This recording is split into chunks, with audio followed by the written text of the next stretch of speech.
बरस ललहिया होके रस चुएला, होके रस चुएला। ओ जैसे आमावा के मोजरा से रस चुएला, होके रस चुएला।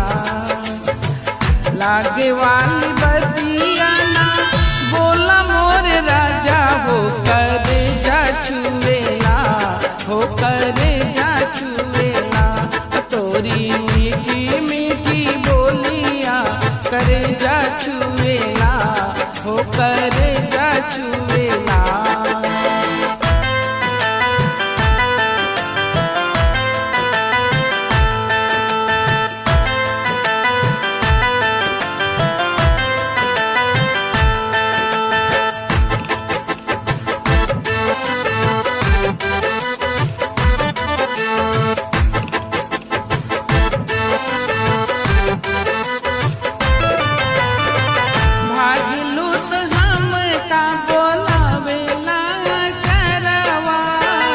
भागलूत हमका बोलावेला चरवा, अखिया चुरावेलू तो हंसेला कजरवा, हो हंसला कजरवा। जिया के जंजाल भैले हमारी सुरतिया, डगर रोकेला, हो डगर रोकेला। जहाँ जाई तहाँ लोगवा डगर रोकेला, हो डगर रोकेला। ओ जैसे आमावा के मोजरा से रस चुएला, होके रस चुएला।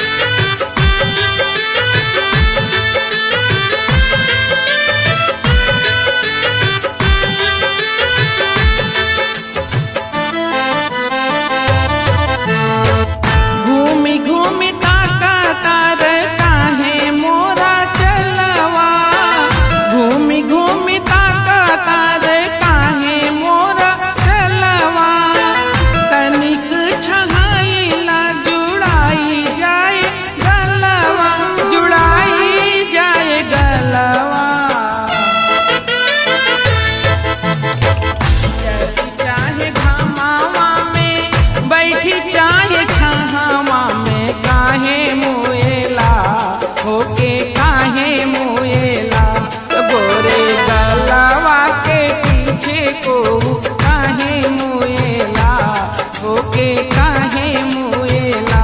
ओ जैसे आमावा के मोजरा से रस चुएला, होके रस चुएला। लाल लाल होठवा से बरस ललहिया, होके रस चुएला, होके